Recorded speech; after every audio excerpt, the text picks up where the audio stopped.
which emits an energy reflective of that emotion, which can be read by certain healers. And hence, our body actually, this encoding in a cellular system gets translated within our body. So all the behaviors and all the attitudes that we have lived our life gets inside our system. And literally, as somebody said, our biography becomes our biology. And that's how, I mean, it's a little oversimplification, but that's really what is happening.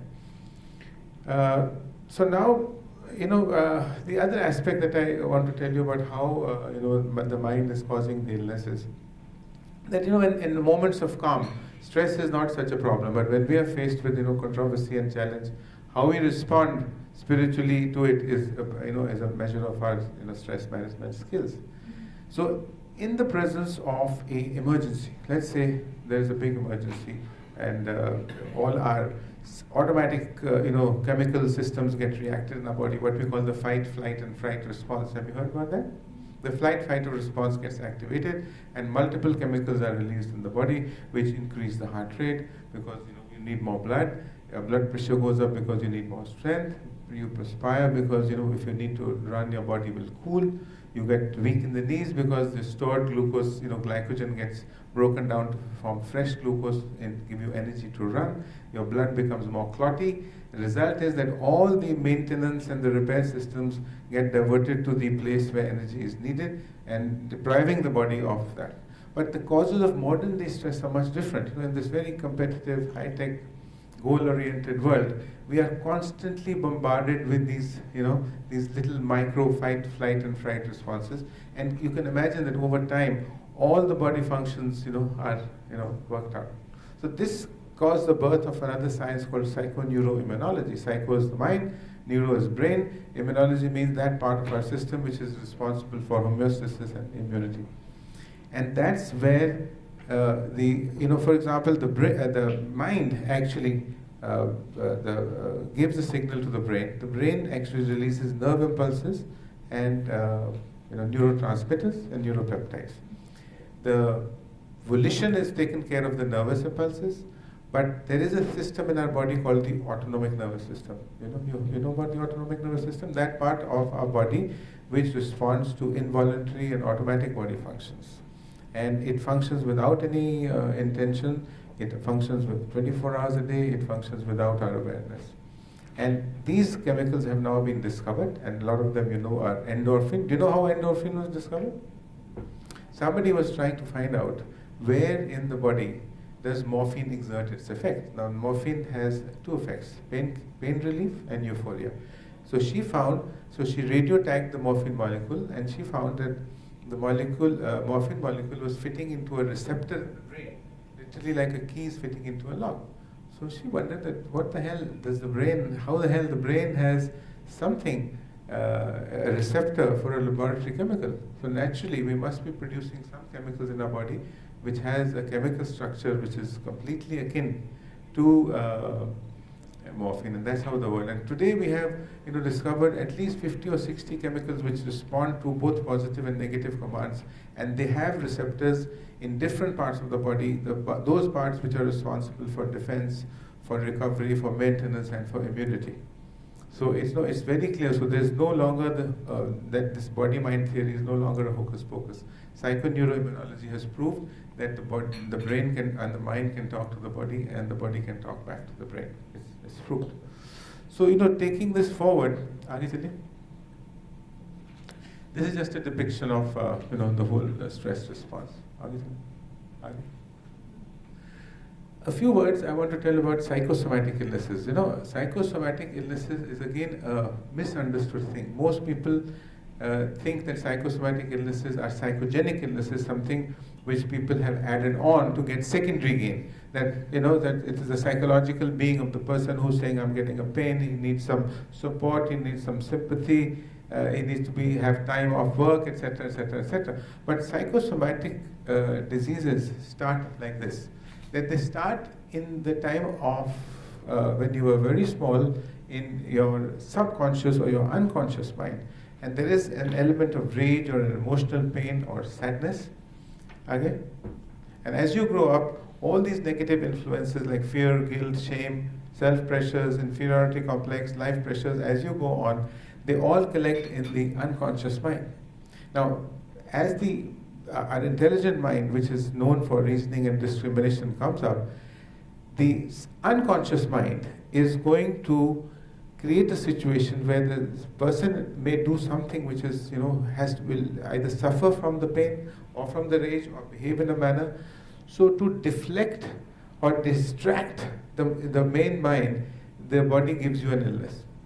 And this illness is real, like a disc problem, irritable bowel, tennis elbow, tinnitus. All these illnesses actually come because the subconscious mind or the unconscious mind creates a situation where there is a reduced blood supply to that part of the organ. And there are times, when actually sometimes you'll get a tennis elbow, a tennis player will get a tennis elbow, so you will relate that, hey, I got injured while playing my game. But actually this is what it is. So a psychosomatic disease is not in your control. It's a primary gain, it's not a secondary gain. And there's so many of them, and all of these: irritable bowel, allergic sinusitis, allergic rhinitis. All these things can be treated. I have seen people get better. I remember a guy who was a very good executive. He had a very bad disc problem, and you do his MRI, you will see a disc there, you will see the problem presenting there, but it's not really relating to him. And as he decided one day that I hate my job, he called me and said, I have no pain. These sort of miracles, keep happening in my life, and you can't discount them. It's something very fantastic. Okay.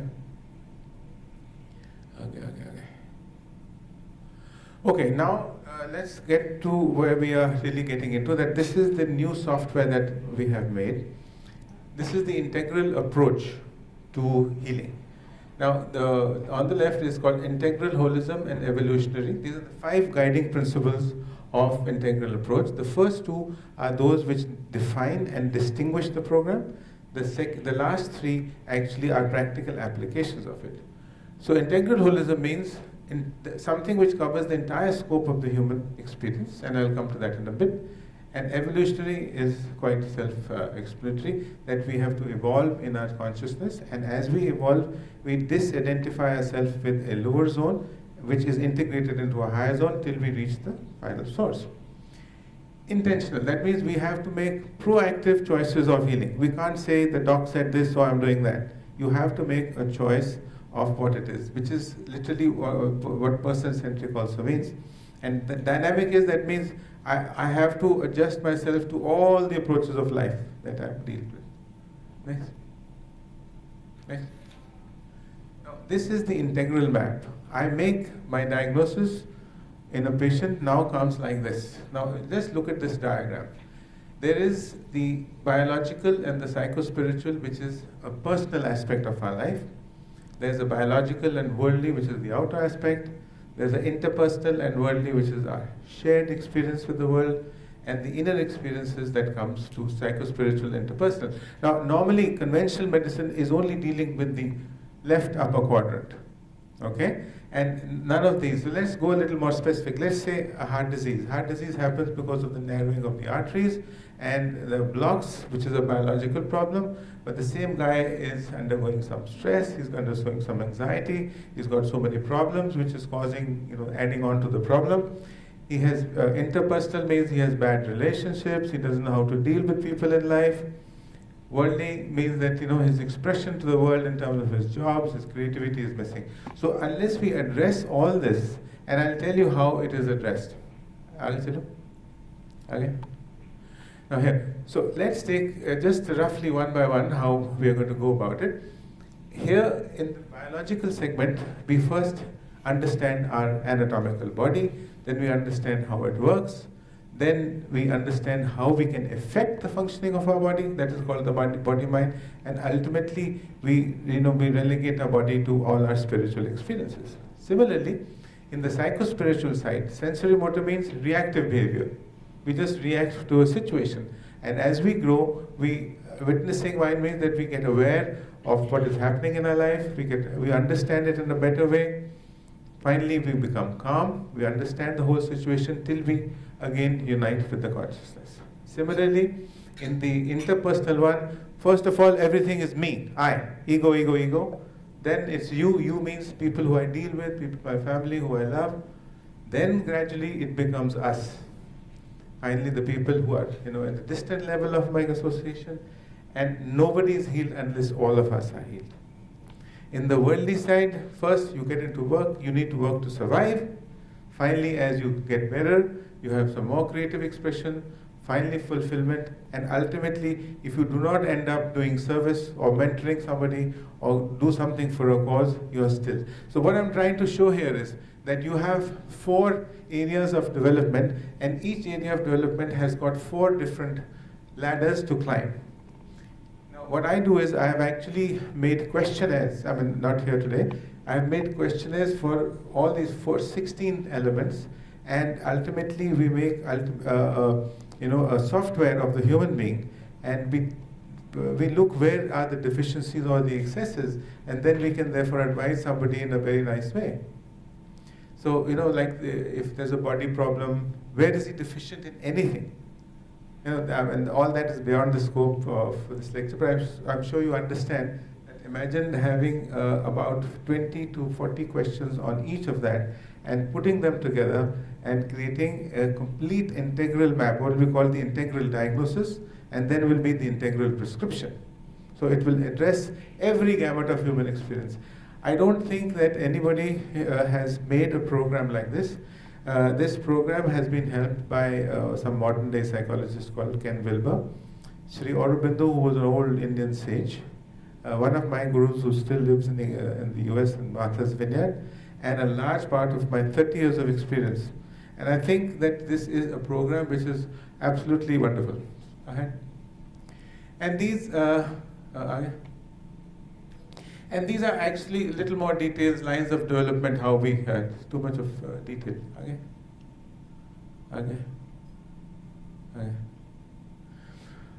Okay, so before we reach there, see now there is another concept of what we call practical, like I was saying, I've tried to explain to you what the word integral means. I've tried to explain what holism means.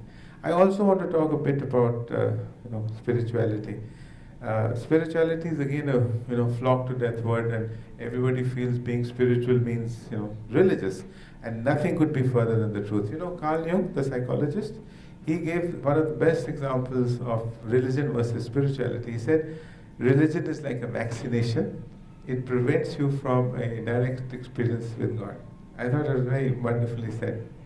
It prevents you from a direct experience with God. But what is spirituality? The different part is that people feel that there is something different, something beyond the known, a sense of wisdom, a sense of calm, a sense of lightness of being, a sense of unity with your experiences, a sense of a sense of oneness.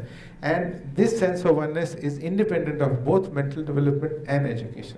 And I love to tell stories because I think nothing animates understanding of spirituality than stories. Words will never help. Metaphors help. Images help.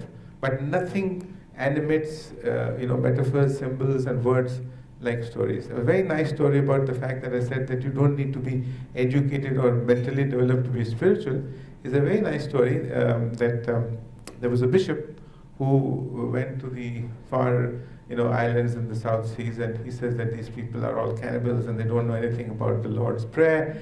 So he goes there and he sees these 3 people praying. He says, what are you praying for? He says, we say, we 3, you 3,